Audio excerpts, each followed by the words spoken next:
తులసి చందు మీద నేను ఫోకస్ చేసింది చాలా తక్కువ. కారణం ఏంటంటే,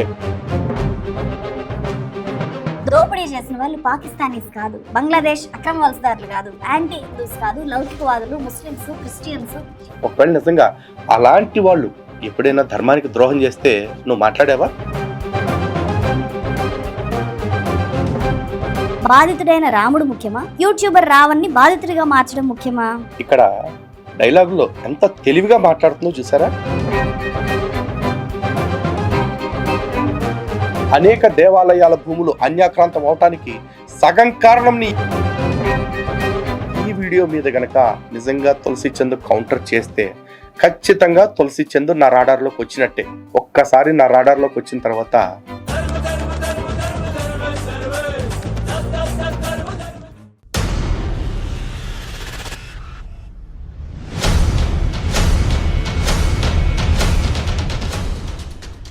హిందూ బంధువులందరికీ జై శ్రీరామ్. తులసి చందు ఈ పేరు గురించి పెద్దగా ఇంట్రడక్షన్ అవసరం లేదు, ఎందుకంటే తను చేసే ప్రతి వీడియోలోనూ తనే చెప్పుకుంటుంది. నమస్తే ఫ్రెండ్స్, నా పేరు తులసి చందు. సో ఈ తులసి చందు మీద నేను ఫోకస్ చేసింది చాలా తక్కువ. కారణం ఏంటంటే, వాళ్ళు ఏదో ఒక లెఫ్ట్ వింగ్ భావజాలంతో వెళ్తూ ఉన్నారు. వాళ్ళ కౌంటర్లు ఇచ్చేవాళ్ళు రైట్ వింగ్ లో చాలా మంది ఉన్నారు. అయితే నిన్న నేను చూసిన ఒక వీడియో ఖచ్చితంగా తులసి చందు యొక్క మూర్ఖత్వాన్ని, అజ్ఞానాన్ని, అమాయకత్వాన్ని ఏదుంటే దాన్ని ఎక్స్పోజ్ చేసి తీరాల్సిందే అనిపించింది. ఇంతకీ అవి ఏంటి అని తెలుసుకోవాలనుంటుందిగా. నేరుగా వీడియోలోకి వెళ్ళిపోదాం. వీడియోలోకి వెళ్ళి అక్కడే మాట్లాడదాం. ఓకే, తులసి చందు చెప్పేం మాట్లాడుతున్నావు? అయోధ్య రాముడు నిలువు దోపిడీకి గురయ్యాడు. 3 రకాలుగా రాముడిని దోచేశారు. రీసెంట్ గా వెలుగులోకి వచ్చిన హుండీ విరాళాల చోరీ అనేది ఈ 3 రకాల దోపిడీల్లోకి చాలా చిన్నది. మిగతా 2 కూడా చాలా చాలా పెద్దవి. ఈ ఇష్యూ మీద నేను చాలా లేట్గానే వీడియో చేస్తున్నా.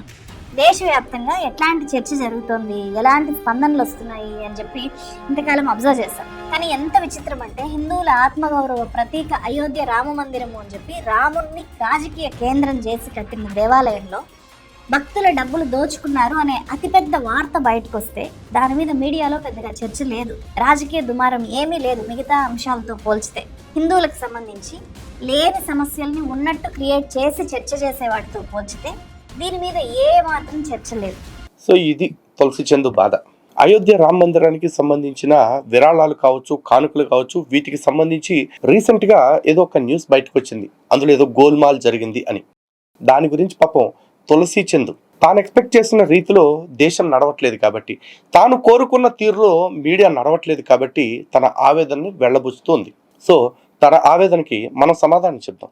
దోపిడీ చేసిన వాళ్ళు పాకిస్తానీస్ కాదు, బంగ్లాదేశ్ అక్రమ వలసదారులు కాదు, యాంటీ హిందూస్ కాదు, లౌకికవాదులు, ముస్లిమ్స్, క్రిస్టియన్స్, తుక్కుడే గ్యాంగ్ అని చెప్తారు కదా, ఆ తుక్కుడే గ్యాంగ్ కూడా కాదు. నిందితుల పేర్లు చెప్తారు చూడండి ఒకసారి. లవకుష్ మిశ్రా, రామ్ శంకర్ మిశ్రా, రామాశంకర్ యాదవ్, అనుకల్ప్ మిశ్రా, అవినాష్ శుక్లా, మనీష్ యాదవ్, సుభాష్ చంద్ర శ్రీవాత్సవ, కరుణేష్ పాండే. పేర్లలో కూడా భక్తి భావన పొంగుతోంది కదా.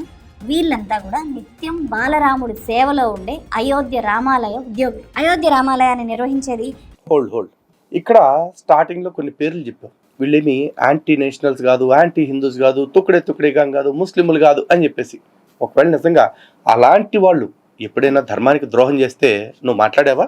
అప్పుడంతా నువ్వు మాట్లాడి ఉండుంటే ఖచ్చితంగా ఇప్పుడు ఈ ప్రశ్న అడగటానికి నీకు అర్హత ఉండేది. అప్పుడు మాట్లాడకుండా ఇప్పుడు నువ్వు వచ్చేసి ఇది చేసిన వాళ్ళు కాదు అని చెప్పేసి ఇప్పుడు కొన్ని పేర్లు చెప్పుకొచ్చావు కదా. ఇక్కడ ఈ పేర్లు నువ్వు ఏదైతే చెప్పావో వీళ్ళందరూ కూడా నేరం నిరూపణ అయితే ఖచ్చితంగా శిక్షార్హులే. అండ్ ఇంకోటి, వీళ్ళంతా హిందువులు కాబట్టి వీళ్ళ మీద నేరాలు ఆరోపించడానికి వీల్లేదు, వీళ్ళంతా కూడా శుద్ధ పోసలు అని నేను కానీ నాబోటి హిందువులు కానీ ఎవరైనా సర్టిఫికెట్ ఇవ్వటం నువ్వు చూసావా? చూస్తే చెప్పమ్మా, ఏం మొహోటం లేదు. పైగా వాళ్ళ పేర్లలో భక్తి భావన పొంగుతుంది అని నువ్వు అంటున్నావు. పేర్లను బట్టి భక్తి ఉండదమ్మా. ఎందుకంటే పురాణాల్లో కూడా చూసుకుంటే ఎంతో మంచి పేర్లు పెట్టుకున్న వాళ్ళు కూడా రాక్షస జీవితాలు గడిపారు. అలాంటి వాళ్ళు ఎక్కడైనా ఉండొచ్చు. అలాగే ఇప్పుడు టెంపుల్ విషయానికి వస్తే ఒక్క అయోధ్య రామ మందిరంలోనే కాదు, చాలా టెంపుల్ కమిటీలని ప్రభుత్వాలు రాజకీయ పార్టీలు ఏర్పాటు చేస్తూ ఉన్నాయి. దానివల్ల అట్లీస్ట్ దేవాలయాల్లో ఏదన్నా దోపిడీ జరిగినా, ఏదన్నా జరగకూడదు జరిగినా వెంటనే ప్రభుత్వాలు విచారణను ఏర్పాటు చేసి నిజాలు బయటికి లాగే ప్రయత్నం చేస్తున్నాయి. ఇది ఒక్క అయోధ్య రామాలయంలోనే కాదు, ప్రతి ఆలయంలో కూడా జరుగుతుంది. కానీ ఇదే దేశంలో 2 మతాలు ఉన్నాయి, ఇస్లాం, క్రిస్టియానిటీ. వాళ్ళది ఇప్పటికీ ఎప్పటికీ అకౌంటబిలిటీ లేదు. వాళ్ళ మసీదుల్లోనూ వాళ్ళ చర్చిల్లోనూ దోపిడీలు జరిగితే కనీసం దాని తప్పుల్ని సరిచేయటం కాదు, అసలు ఆ తప్పు జరుగుతుందన్న విషయం బయట పెట్టడానికి కూడా ఒక వ్యవస్థ లేదు. నీకు చేతైతే దాని మీద పోరాటం చేయి. ఎలా అయితే హిందువుల డబ్బులకి ఏదైనా ఇబ్బంది కలిగితే ప్రభుత్వాలు జోక్యం చేసుకునే వెసులుబాటు ఉందో, అలాంటి వెసులుబాటే క్రిస్టియానిటీలో, ఇస్లాంలో కూడా ఉండాలి. ఆ జవాబుదారీతనం ఉండాలి అని ఉద్యమం చేయి అని ఒక పోరాటం చేసి దాన్ని సాధించి పెట్టు. శ్రీరామ జన్మభూమి తీర్థక్షేత్ర ట్రస్ట్, అందులో వీళ్ళందరూ కూడా వర్క్ చేస్తున్నారు. అయోధ్యలో రామ మందిర నిర్మాణం కోసం ఫైట్ చేసిన వాళ్ళని, కేంద్రానికి సన్నిహితంగా ఉండే వాళ్ళని ఏరికోరి ట్రస్ట్ లో ఉద్యోగులుగా అపాయింట్ చేశారు. వాళ్ళలో ఉండే కొంతమంది చేసిన దోపిడీ ఇది. బా బీజిఎంలు, ఏ ఇమేజ్లు మాత్రం అదరగొట్టేశావు, సూపర్. ఈ దోపిడీలో బాధితుడు సాక్షాత్తు శ్రీరామచంద్రుడు, అయోధ్యలో ఉండే బాలరాముడు. రాముడు బాధితుడు కాదమ్మా, రాముడు భగవంతుడు. అందుకే రామాలయంలో ఏదైతే భక్తుల విశ్వాసాలకి దెబ్బ తగిలిందో ఆ వెంటనే వాళ్ళందరూ కూడా వీధున పడ్డారు. వాళ్ళ బతుకులు పబ్లిక్ అయిపోయి పరువును పోగొట్టుకున్నారు. ఇక డబ్బంటావా, రాముడికి ఆ డబ్బంతా కూడా ఇసుక రేణువుల కంటే కూడా చీప్. కారణం ఏంటంటే డబ్బు రాముడికి అక్కర్లా. మా రామాలయం నడవటానికి డబ్బు కావాలి కాబట్టి మేము కానుకలు ఇస్తున్నాం తప్ప మా రాముడికి డబ్బు అవసరమే కాదు. కాబట్టి రాముడు బాధితుడు కాదు. పదాలు జాగ్రత్త తులసి చందు. కానీ మీడియాకు అయోధ్యలో జరిగిన ఈ దోపిడీ అతిపెద్ద వార్త కాదు. అందుకే నాన్ స్టాప్ డిస్కషన్స్ లేవు, నేషన్ వాంట్స్ టు నో అనే చర్చలు లేవు. ప్రధాని మోదీ గారి నుంచి ఒక్క చిన్న ట్వీట్ కూడా లేదు. एक आवाज नहीं उठी, एक स्टेटमेंट नहीं, एक ट्वीट नहीं। ये सवाल सिर्फ मैं नहीं, आप नहीं, पूछता है सारा भारत। मजा आया। ఓహో, అంటే ఇప్పుడు భారతదేశంలో మీడియా ప్రతి సమస్యని ఒకే మీడియా ఎత్తుకోవాలని రూల్ లేదుగా. వాళ్ళందరూ బిజీగా ఉన్నారేమో. నువ్వు ఖాళీగా ఉన్నావు కదమ్మా, నువ్వు మొదలుపెట్టు. నిజాలు ఏంటో నిగ్గు తేల్చి నువ్వు బయట పెట్టు. అంటే నీకు తోచినట్టుగా, నీకు నచ్చినట్టుగా చెప్పటం కాకుండా నిజాలు బయట పెట్టే ప్రయత్నం ఏమన్నా ఉంటే చేయి. రిపబ్లిక్ టీవీ తప్ప ఇంకెవరో దీని గురించి మాట్లాడకూడదని ఏమన్నా జీవోలు ఇచ్చారా? లేదు కదా. మరి అలాంటి వాళ్ళు మాట్లాడమను. ప్రతిదీ అర్నబ్ కోసం ఎత్తుకోవాల్సిందేనా? అర్నబ్ కాకపోతే నువ్వు జర్నలిస్టు కదా? నీలాంటి జర్నలిస్టులు లేరా? మీ ఎర్ర మీడియా ఎక్కడ కనపట్టలేదా? లేదు, మీ ఎర్ర మీడియాకి ఎట్లాంటి ఇష్యూస్ ఎత్తుకోవడానికి అవసరం లేదనుకున్నారా? తప్పు ఎత్తి చూపించాలి అనుకున్నప్పుడు ఆ తప్పు ఎక్కడ జరిగినా ఎత్తి చూపించాలి. ఏపీ ఉప ముఖ్యమంత్రి అనపాలజెటిక్ సనాతని అయిన పవన్ కళ్యాణ్ గారు బాలరాముడి ప్రతిష్ఠ రోజు ఉద్వేగంతో కన్నీళ్లు పెట్టుకున్నారు. Today has been quite emotional for me, and at the time of Pran Pratishtha, tears have started rolling unknowingly. అలాంటి పవన్ కళ్యాణ్ గారికి అయోధ్య రాముడు దోపిడీకి గురయ్యాడు అనే వార్త ఎంత బాధాకరమైంది. కానీ ఇప్పుడు మాత్రం ఆయన స్పందించట్లేదు. తిరుమల లడ్డూలో ఆవు కొవ్వు, పంది కొవ్వు కలిసినట్టు ఏ ఆధారం లేకపోయినా కూడా విజయవాడ కనకదుర్గమ్మ మెట్లు గడిగి ప్రాయశ్చిత్త దీక్ష చేశారు పవన్ కళ్యాణ్ గారు. అప్పుడే కదా ప్రౌఢ సనాతని అని చెప్పి ఆయన ప్రకటించుకున్నారు. మరి అయోధ్య రాముడు ఏం పాపం చేశారు? పవన్ కళ్యాణ్ గారు ఇప్పుడు బాధిత రాముడిని ఎందుకు పట్టించుకోవట్లేదు? పవన్ కళ్యాణ్ గారు రాముడు విషయంలో స్పందించేంత టైం లేకుండా బిజీగా ఉండడానికి ఏపీ తెలంగాణలో సంచలనంగా మారిన రావణ్ ఇష్యూనే కారణమా? ఎందుకంటే ప్రశ్న యూట్యూబ్ ఛానల్ రావణ్ను జూన్ 30 నుంచి పవన్ కళ్యాణ్ గారి మీద మళ్ళీ ఇక్కడ నుంచి మొత్తం ఇష్యూని రావణ్ వైపు కాసేపు అలా తిప్పి మళ్ళీ మోడీ గారి దగ్గరికి తెస్తుంది. కానీ దానికంటే ముందు పవన్ కళ్యాణ్ గురించి ఇప్పుడు మాట్లాడిన మాటలు ఉన్నాయి కదా, దానికి మాట్లాడదాం కాసేపు. ఇప్పుడు పవన్ కళ్యాణ్ గారికి మందిరంలోని బాలరాముడి ప్రతిష్ట సందర్భంగా కళ్ళల్లో నీళ్లు తిరిగాయి అన్నారు. అది ఆనంద బాష్పాలు. అక్కడికి ఎందుకు వెళ్ళారు ఆయన? అక్కడ రామాలయం కడుతున్నారు కాబట్టి 1000 మంది బౌన్సర్స్ పెట్టేసుకుని తోసుకుని వెళ్ళిపోయాడా? లేదు కదా. ఆ మందిర నిర్మాణ ట్రస్ట్ నుంచి ఆహ్వానం వచ్చింది. అతి కొద్ది మందికి ఆహ్వానం వస్తే అందులో పవన్ కళ్యాణ్ గారు ఒకళ్ళైతే ఆయన వెళ్ళారు, సంతోషంగా తిలకించారు, ఆనంద పారవశ్యంతో తిరిగి వెనక్కి వచ్చేసారు. ఆయన పని అయిపోయింది. మళ్ళీ ఎప్పుడైనా వెళ్ళాలి అనుకుంటే ఆయన ఒక భక్తుడిగా వెళ్ళటమే తప్ప ఆలయంలో ఆయనకేం అధికారాలు లేవు. ఎందుకు అంటే మనం ఉంటున్నది ఫెడరల్ సిస్టంలో. పవన్ కళ్యాణ్ గారి అధికారము, పవన్ కళ్యాణ్ గారి బాధ్యత పరిమితులతో కూడుకుని ఉంది. యూపీలోకి వెళ్ళిపోయి నేను ఏపీ డిప్యూటీ సీఎం కాబట్టి వెంటనే అయోధ్య రామ మందిరం మీద నేను విచారణ చేసేస్తాను అని అనేది అధికారం లేదు.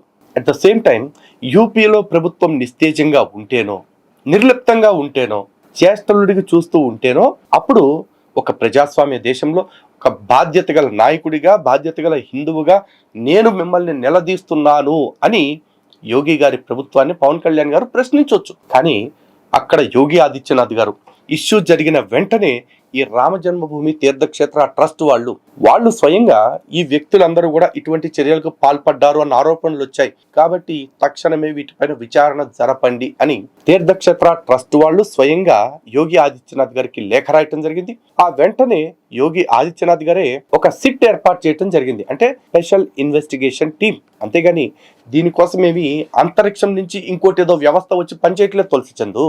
నువ్వు ఏదైతే నరేంద్ర మోడీ గారు కోరి ఏర్పాటు చేసుకున్నారు అని చెప్పావు ట్రస్ట్ బోర్డు గురించి, ఆ నరేంద్ర మోడీ గారు ఏర్పాటు చేసిన ట్రస్ట్ మీద కూడా విచారణకు ఆదేశించారు.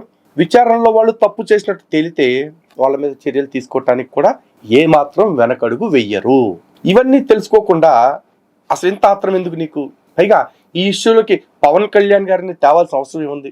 ఎస్, నిజమే, పవన్ కళ్యాణ్ గారు ఒక రాష్ట్రానికి డిప్యూటీ సీఎం గా ఉన్నారు. ఆయనకి హడావుడి ఉంటుంది, ఆయనకి ప్రయారిటీస్ ఉంటాయి. అందులో మేబీ రావణ్ లాంటి ఒక యాంటీ నేషనల్ని, రావణ్ లాంటి ఒక యాంటీ హ్యూమన్ని కంట్రోల్ చేయటం కూడా బహుశా ఆయన బాధ్యతల్లో ఉంది. ఆ పనుల్లో నిజంగానే ఆయన బిజీగా ఉన్నారు.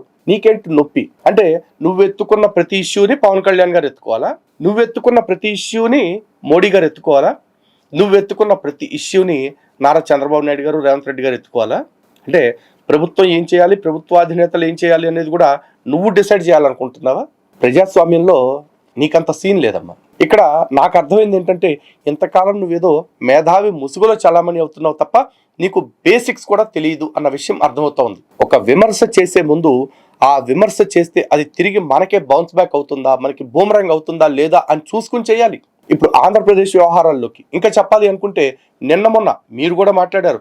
పవన్ కళ్యాణ్ గారు తెలంగాణ రాజకీయాల గురించి మాట్లాడటానికి వస్తే తెలంగాణకి నీకు ఏంటి సంబంధం? పవన్ కళ్యాణ్ నువ్వు తెలంగాణలో అడుగట్లా పెడతావు అని పవన్ కళ్యాణ్ గారిని కనీసం ఒక సభ కూడా పెట్టనివ్వాల. తెలంగాణ పాలిటిక్స్ గురించి లేకపోతే తెలంగాణకు సంబంధించిన వ్యవహారాల గురించి మాట్లాడుతుంటే నువ్వు ఎలా మాట్లాడుతావు పవన్ కళ్యాణ్ అంటూ బూతులు తిట్టేశారు కొంతమంది. ఆడెవడో తొడపాసింగాడైతే ఇష్టం వచ్చినట్టు మాట్లాడేశాడు. పవన్ కళ్యాణ్ గారిని వాళ్ళ భార్య గురించి కూడా చాలా నీచాతి-నీచంగా మాట్లాడాడు. అలాంటిది ఇప్పుడు పవన్ కళ్యాణ్ గారు పక్క రాష్ట్రానికి పనికిరానని ఏకంగా యూపీకి వెళ్ళి ప్రశ్నించాలని నువ్వు అడుగుతున్నావు చూసావా?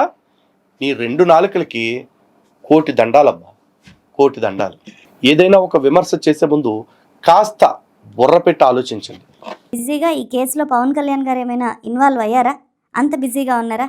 బాధితుడైన రాముడు ముఖ్యమా, యూట్యూబర్ రావణ్ణి బాధితుడిగా మార్చడం ముఖ్యమా? ఇక్కడ డైలాగులో ఎంత తెలివిగా మాట్లాడుతుందో చూసారా? బాధితుడైన రాముడు ముఖ్యమా, యూట్యూబర్ రావణ్ణి బాధితుడిగా మార్చటం ముఖ్యమా అంట. యూట్యూబర్ రావణ్ణి బాధితుడిగా మారుస్తున్నారు. ఓకే, ఎందుకు? ఆడు మీకులాగా ఎరుపు కండువ కప్పుకున్నాడు కాబట్టి. మరి నిన్న మొన్న పోలీస్ విచారణకు సంబంధించిన వార్తలు ఏవో వస్తా ఉన్నాయి. వాడి ఫోన్లో 10 మందికి పైగా ఆడపిల్లల యొక్క ప్రైవేట్ వీడియోస్ వీడితో ఉన్నవి పెట్టుకున్నాడంట. వాడు 10 మంది పైన ఆడపిల్లల్ని బ్లాక్మెయిల్ చేశాడంట. ఇప్పుడు చెప్పమ్మా, ఎవడు బాధితుడు, ఎవరు బాధితురాళ్ళు? మరి ఆ బాధితురాళ్ళకి న్యాయం చేయాల్సిన బాధ్యత ఎవరిపైన ఉంటుంది? ఇప్పుడు మీరందరూ అనొచ్చు ఇవన్నీ తప్పుడు ఆరోపణలు, ఇవన్నీ కూడా మార్ఫింగ్ వీడియోస్ అని చెప్పి అనొచ్చు. ఎందుకంటే ఆడు మీ సంతే కాబట్టి, ఆడు మీ తాను అంటే ఆ ఎర్రగొడ్డలో ఒక భాగమే కాబట్టి. కానీ బుర్ర పెట్టి ఆలోచించండి, వాడి వీడియోస్ మార్ఫింగే చేయాలి అనుకుంటే అలా మూతులు చీకేలాగా కాదు, ఇంకా వేరే ఏవో చీకేలాగా చీకించుకునేలాగానే చేయొచ్చు. కాబట్టి అవేవి మార్ఫింగ్ వీడియోలు కావు, అవన్నీ కూడా నిజాలు. అలాగే వాడేదో ప్రశ్నించేశాడు అంటున్నారు. ఏం ప్రశ్నించాడమ్మా? ఏం ప్రశ్నించాడు? ప్రజలకో ప్రభుత్వానికో కనువిప్పు కలిగేలాగా ఏమన్నా ప్రశ్న వదిలేడా? లేదుగా. మొన్నటికి మొన్న స్టేజ్ మీద విన్న మాటలే చూసుకున్నట్లయితే ఈ ఎవరో సమ్ XYZ పేర్లు చెప్పేసి, ఒరే నువ్వు నోట్లో ఎవరిది పెట్టుకున్నావు, అరే నువ్వు నోట్లో ఏం పెట్టుకున్నావురా, నీ కంట్లో ఏం పెట్టుకున్నావు, నీ గూట్లో ఏం పెట్టుకున్నావు, ఈ ఆ ప్రశ్నలు, ఈ దిక్మాల ప్రశ్నలకు సమాధానం చెప్పాలా? ఏం చెప్పాలి చెప్పు? కంట్లో ఎవరిది పెట్టుకున్నావు అంటే ఎవరిదని పేరు చెప్పాలా? బహుశా ఇట్లాంటి సమాధానాలు ఏమైనా ఎక్స్పెక్ట్ చేస్తున్నావా? నో. వాడు అడిగింది ప్రశ్నలు కాదు, వాడు ప్రశ్న అనే ముసిగేసుకుని బూతు మీద బతికేశాడు. ఆ బూతుగాడికి సపోర్ట్గా ఇవాళ మీరందరూ వచ్చారు. అయితే మీరందరూ వచ్చేసి మీరందరూ వాడికి సంఘీభావంగా చేతుళ్ళు పిడికిళ్ళు బిగిచ్చేసి బయటికి దాటానికి అడిరుక్కుంది బూతు కేసుల మీద కాదు, దేశద్రోహం కేసు మీద. అండ్ అలాంటి దేశద్రోహికి సపోర్ట్ చేస్తున్న నువ్వు ఈరోజు దేవాలయంలో డబ్బులు దొంగతనం చేసేసిన వాళ్ళకి శిక్ష పడాలి అని కోరుకుంటున్నావు చూడు, నీకు అర్హత లేదు. నీకు అర్హత ఉండాలి అంటే నువ్వు ఏం చేసి ఉండాలో తెలుసా? తెలుగు రాష్ట్రాల్లో హిందూ ఆలయాల్లో, లేదు పక్క రాష్ట్రాల్లో ఉన్న హిందూ ఆలయాల్లో ఎక్కడెక్కడైతే దోపిడీలు జరిగాయో, ఎక్కడెక్కడైతే ఆలయాలకు అన్యాయం జరిగిందో ఆ సందర్భాలన్నింటిలో మాట్లాడి ఉండాల్సింది.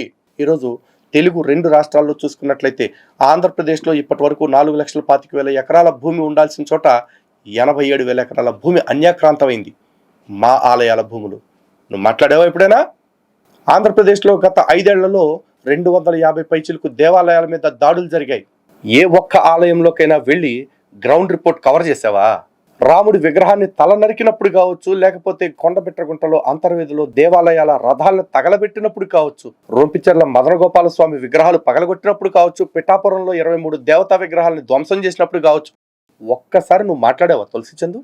అప్పుడు మాట్లాడుంటే ఇప్పుడు మాట్లాడే అర్హత, యోగ్యత ఉండుండేది. అలాగే టీటీడీ ఆస్తుల్ని నిరర్ధక ఆస్తుల పేరుతో అమ్మేయాలని గత ప్రభుత్వం చూసినప్పుడు నువ్వు ఎక్కడున్నావు? గత ప్రభుత్వం హయాంలో గోవిందరాజస్వామి ఆలయంలో కిరీటాలను ఎత్తుకుని పారిపోతే ఆ కిరీటాలు ఇప్పటికీ దొరకకపోతే ఏమైపోయావు? దుర్గమ్మ తల్లి గుడిలో రథానికి ఉన్న వెండి సింహాలను దొంగతనం చేసి తీసుకెళ్లిపోతే నువ్వు ఎక్కడున్నావు? అప్పుడు నీ మైకుల్ని ఎక్కడ పెట్టేశావు? అప్పుడు మాట్లాడుంటే ఇప్పుడు మాట్లాడే అర్హత వచ్చుండేది. లేదు, తెలంగాణ రాష్ట్రంలో 97,000 ఎకరాలు ఉండాల్సిన దేవాలయాల భూముల్లో సుమారు 25,000 ఎకరాల భూములు అన్యాక్రాంతం అయిపోతే వాటి గురించి నువ్వు ఎప్పుడు ఎందుకు మాట్లాడలా? పైగా అనేక దేవాలయాల భూములు అన్యాక్రాంతం అవటానికి సగం కారణం నీ ఎర్ర జెండాలన్న విషయం నీకు తెలుసా? దేవుణ్ణే నమ్మని ఎర్ర జెండాల సంత. దేవాలయాల భూముల్లోకి వెళ్ళి జెండాలు పాతేసి దున్నేవాడిదే భూమి, ఈ భూముల్ని పేదవాళ్ళకి పంచాలి అంటూ మా దేవుడి భూముల్ని సిగ్గు లేకుండా కబ్జాల్లో పెట్టిన సందర్భాలు నువ్వు మర్చిపోయావా? మేము మర్చిపోలే.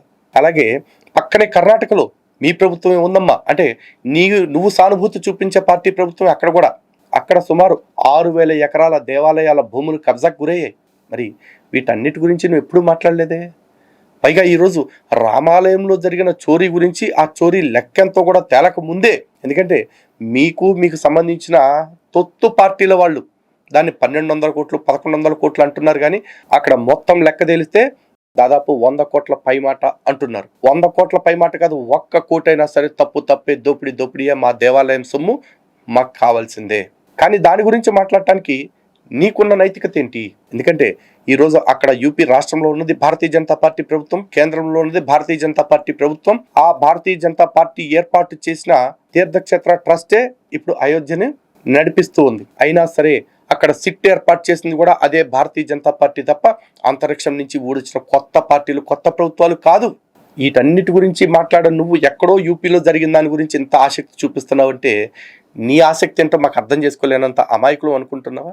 పైగా మీ కాంగ్రెస్ పార్టీ అధికారంలో ఉన్న కర్ణాటకలో దేవాలయాలకి కూడా ఆదాయపు పన్నేసి 10% ఆదాయపు పన్ను అదనంగా దుబ్బేయాలని చూసినప్పుడు ఇది లౌకిక దేశం, ఇక్కడ మత స్వాతంత్రం ఉంది, ఇక్కడ ఎవరికి నచ్చిన మతాన్ని వాళ్ళు స్వేచ్ఛగా పాటించుకోవాలి, ఔరంగజేబు పాలనలో జిజియా పన్ను వేసినట్టు ఈ పన్నెంట్ర గాడిద కొడకల్లారా అని నువ్వు అడగలేకపోయావే. ఎందుకంటే అక్కడ కాంగ్రెస్ ఉంది కాబట్టి, ఇక్కడ భాజపా ఉంది కాబట్టి, భారతీయ జనతా పార్టీ మీద విషం కక్కటం నీ ఉద్యమం కాబట్టి. నువ్వు ఎన్ని నంగి నాటకాలు వేసినా, నక్క వినయాలు చూపినా నిన్ను జర్నలిస్ట్గా ఎవరు అనుకోవట్లే. నువ్వు చెప్పే అబద్ధాలను కూడా నమ్మే రోజులు పోయాయి. అండ్ ఇంకా ఈ వీడియోలో తను చాలా విషయాలు చెప్పింది. ఆ విషయాలన్నీ కూడా నిజంగా అప్రస్తుతమే. ఎందుకంటే 1వ కృష్ణుడు, 2వ కృష్ణుడు, 3వ కృష్ణుడు లాగా 1వ స్కాము, 2వ స్కాము, 3వ స్కాము అంది. ఈ మొదట హుండీ స్కామ్ కంటే 2వ స్కామ్ పెద్దది అంది. ఆ స్కామ్ పెద్దదా చిన్నదాన్ని పక్కన పెడితే అసలు స్కామే కాదు. అందుకే వాటన్నిటిని కూడా అప్రస్తుతం అని వదిలేస్తున్నా.